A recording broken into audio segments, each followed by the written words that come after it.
Rowdy Thiruvengadam மீதான encounter சென்னையை பரபரப்புக்குள்ளாக இருக்கும் நிலையில் கடந்த 26 வருடங்களில் சென்னையில் நடந்த என்கவுண்டர் சம்பவங்கள் குறித்த அதிர்ச்சி தகவல்களை விரிவாக பார்க்கலாம். பகுஜன் சமாஜ் கட்சியின் தமிழக தலைவர் ஆம்ஸ்டாங் கொலை வழக்கில் A3 கைதியான திருவேங்கடத்தை போலீசார் என்கவுண்டரில் சுட்டு கொலை செய்திருப்பது பரபரப்புக்கு உள்ளாக்கியுள்ளது. இதனிடையே கடந்த 26 ஆண்டுகளில் சென்னையில் மட்டும் 26 என்கவுண்டர்கள் நடத்தப்பட்டிருப்பதாக தகவல் வெளியாகியுள்ளது.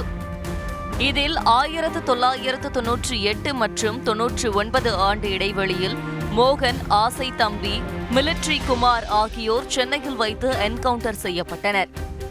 தொடர்ந்து 2003 முதல் 2007 வரையிலான 4 ஆண்டுகளில் பிரபல ரவுடி வீரமணி, பங்க் குமார், வெள்ளை ரவி ஆகியோர் போலீசாரால் சுட்டுக் கொல்லப்பட்டனர். இதில் வெள்ளை ரவி காவலருடன் நடந்த மோதலில் என்கவுண்டர் செய்யப்பட்டது குறிப்பிடத்தக்கது.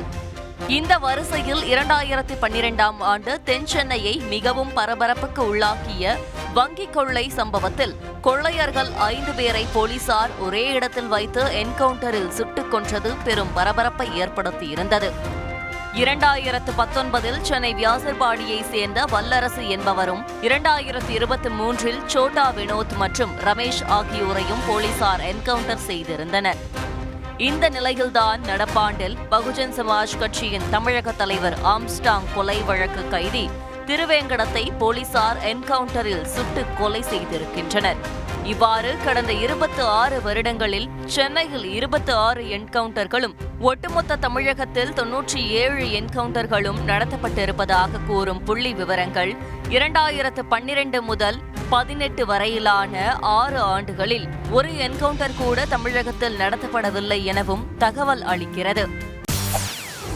செய்திகளை உடனுக்குடன் தெரிந்து கொள்ள உடனே சப்ஸ்கிரைப் பண்ணுங்க.